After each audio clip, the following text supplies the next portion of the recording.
आप मेरे साथ चलिए शहंशाह, उठिए।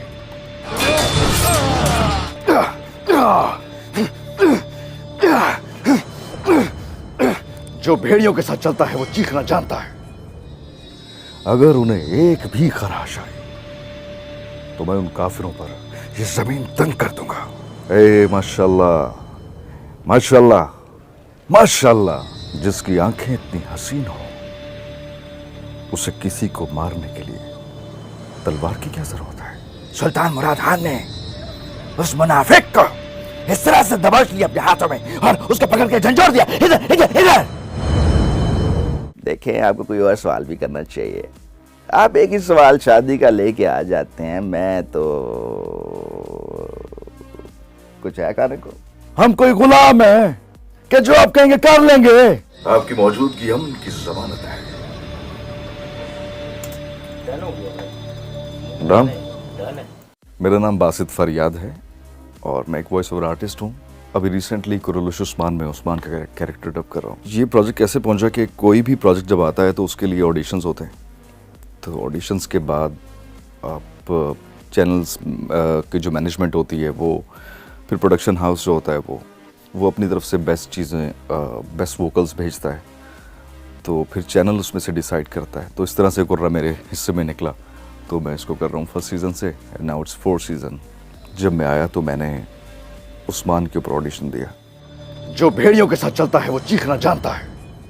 पहले सीज़न में जब हमने इसको डब किया तो हमने इसको बड़ा नॉर्मल एक लड़के की तरह डब किया। सेकंड सीज़न में जब इसके बाप की वापसी होती है, अर्तुगरुल की एंट्री होती है, फिर इसको सरदार बनाया जाता है थर्ड सीज़न में। वहाँ से आके हमने इसके अंदर थोड़ी और मैच्योरिटी डाली, सेकंड सीज़न से मैच्योरिटी डाली। तो थर्ड सीज़न और 4th सीज़न में अब इसको प्रॉपर हम सरदार की तरह लेके चल रहे हैं। पहले बिल्कुल हमने यंग रखा था इसको। 3 से 4 और आवाज़ें भी थी जो हमारी इंडस्ट्री में काम कर रहे होते हैं, वो इस ड्रामा में पार्ट भी रहे। उन्होंने भी किया और हमने भी किया। उस्मान का हर डायलॉग फेवरेट है मेरा। इस सारी सूरत हाल में जो लोग आपके साथ थे, आप सिर्फ उन पर भरोसा कर सकते। किसी जालिम पर रहम करना मजलूमों के साथ गद्दारी है। झूठ जहां खत्म होता है सच वहीं से शुरू होता है। मतलब ये कुछ मुझे याद हैं, इतने डायलॉग्स हैं। जिसकी आंखें इतनी हसीन हो उसे किसी को मारने के लिए तलवार की क्या जरूरत है? अच्छा, ये वो अपनी वाइफ से बोलता है, आयवल्लाह आयवल्लाह। वो तो टर्किश में बोलते हैं, तो हम उसको यहाँ पर समवेयर हम शुक्रिया, बहुत शुक्रिया। अब एक अक्सर होता है कि जब वो खाना खाने बैठते हैं, मोस्टली ये सीन देखा गया है, जैसे ही उस्मान के लिए खाने का वो सजा, पूरी फैमिली बैठी है, बाहर से आवाज़ आती है, हजूर क्या मैं अंदर आ सकता हूँ? कैसे आती है? हजूर क्या मैं अंदर आ सकता हूँ? हाँ, आ जाओ। जो अंदर आएगा वो आके कोई इमरजेंसी बताएगा और वो वहीं खाना छोड़ेगा और वहाँ से फिर उठेगा, फिर बोलेगा कि अभी लास्ट वाले में जो किया जिसमें अदाबाली को पकड़ लेता, वाज लाइक अगर उन्हें एक भी खराश आई, अगर उन्हें एक भी खराश आई तो मैं उन काफिरों पर ये जमीन तंग कर दूंगा। आ जाओ, जल्दी चलो। हम एक तवील अरसे से जंग कर रहे हैं, बहुत से बहादुर इस जमीन के नीचे हैं। पिछले दिनों एक एपिसोड डब कर रहा था जिसमें अपने बेटे से वो बात करता है, एंड ही इज लाइक कि मैं अपने बाबा के लायक बनना चाहता हूँ, या मैं उस्मान साहब के लायक बनना चाहता हूँ। एंड देन उस्मान सेज के उस्मान साहब के लायक बनने की ज़रूरत नहीं है, इस काबिल बनो कि अल्लाह तुम्हें पसंद करे। उसमें कहना चाह रहा है कि तुम अपने अल्लाह को राज़ी करो, सब चीज़ें खुद ब खुद ठीक हो जाएंगी। अभी रिसेंटली कुछ अब हमने डब किया है, वो भी आने वाले दिनों में एपिसोड्स में होगा, कि वो अपने तख्त से बातें कर रहा है और अचानक से कोई अंदर आता है तो वो बोलता है क्यों अंदर आने दिया? तो बोलते मैं शेख हूँ।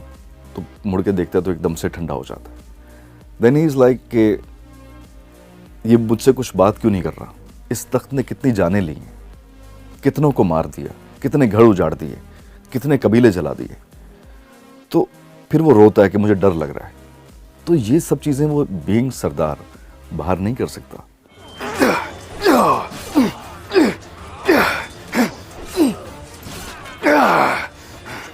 जब अर्तुगरुल शुरू हुआ तो इट वाज जस्ट आपको बाहर जाने की इजाज़त भी नहीं थी, लॉकडाउन चल रहा था, you had nothing to do. तो आपके पास एक फैमिली एंटरटेनमेंट चाहिए थी आपको, that was the best time to play something like that. तो उसकी व्यूअरशिप में उस तरह से इजाफा भी हुआ। बाकी अभी उस्मान जो है वो इक्विपमेंट की वजह से, अभी अगर हम देखते हैं इसका विजुअल देखते हैं तो इसकी विजुअल में काफ़ी खुला फ्रेम है। आपको काफ़ी चीज़ें वक्त के साथ उसमें भी बदली। अर्तुगरुल का दौर पुराना था, खैमों में रहते थे, अब 4 सीज़न में कलों में आ गए हैं, अब कलों में रहते हैं, महल में रहते हैं, तो स्क्रीन में डिफरेंस आ गया। तो कुछ लोग उसको रिलेट करते हैं कि यार वो जैसा वो फील था वो फील इसमें नहीं है। तो बेसिकली अर्तुगरुल उस्मान की ही पुरानी याद है। आपकी मौजूदगी अमन की ज़मानत है, आपकी मौजूदगी अमन की ज़मानत है। डन। आई स्टार्टेड रेडियो इन 2008 और उसमें मैंने सियासी अदाकार के नाम से एक शो शुरू किया था। हम उसमें करते थे अपने पॉलिटिकल कैरेक्टर्स जो थे, आजकल खबरों में इन भी हैं। देखिए 73 खैर के तनाजुर में हमारा मानना ये है कि पाकिस्तान में इमरान खान को उनको अपनी हदूद में रहना चाहिए। ख्वाजा आसिफ साहब हैं। देखिए ये जो है मियाँ साहब जो है उन्होंने पहले भी हमें इंस्ट्रक्शंस दिए हैं जो है। वही इस टाइप का उनका टोन था, मतलब उनको यहाँ से बोलने की ज़रूरत ही नहीं हो, यहीं से बोलते हैं। शेख रशीद साहब थे। देखें आपको कोई और सवाल भी करना चाहिए, आप एक ही सवाल शादी का लेके आ जाते हैं। मैं तो कुछ है कहने को। मेरे पाकिस्तानियों, सबसे पहले अपना वकार बुलंद रखो। मियाँ साहब, अब ये वो दौर नहीं है, हम कोई गुलाम है कि जो आप कहेंगे कर लेंगे। कोसम सुल्तान में एक औलिया जलेबी का कैरेक्टर था, उसको मैंने किया था उसकी ओरिजिनल आवाज को सुनते हुए। जो बात बताने आया हूं कभी ना भूलना है। ये बात तो नहीं बताने आया था मैं। हाँ, सुल्तान मुराद खान ने उस मुनाफिक को इस तरह से दबोच लिया अपने हाथों में और उसको पकड़ के झंझोड़ दिया। इधर सुल्तान मुराद, उनका कहना है अगर किसी ने आवाज बुलंद की तो उसको निचोड़ के रख दिया जाएगा। Sultan Murad Khan. And he is gone। अभी रिसेंटली मैंने एक पाकिस्तानी फिल्म है ढाई चाल, कुछ अरसे में रिलीज होने वाली है। उसमें जो मेन जिसको ट्रिब्यूट किया गया है सिराज शहीद साहब को, मुझे उनको डब करने का मौका मिला। वो मेरे लिए चैलेंजिंग था क्योंकि वो उर्दू तो बोल रहे थे लेकिन वो कोयटा स्टाइल में बोल रहे थे। हमें पाकिस्तान के लिए हरदम हाजिर रहना है। पाकिस्तान किसी के बाप की मिरास नहीं, ये 22 करोड़ आवाम का पाकिस्तान है। तो it was like that। उसको थोड़ा सा हमने कोयटा स्टाइल में उर्दू बोली। इश्क ममनू मैंने देखा तो मुझे लगा कि यार मुझे भी डबिंग करनी है। तो मुझे अंदाज़ा नहीं था कि मैं जो कह रहा हूँ वो हो जाएगा। ऐसी एक्टिंग के लिए भी बोला था।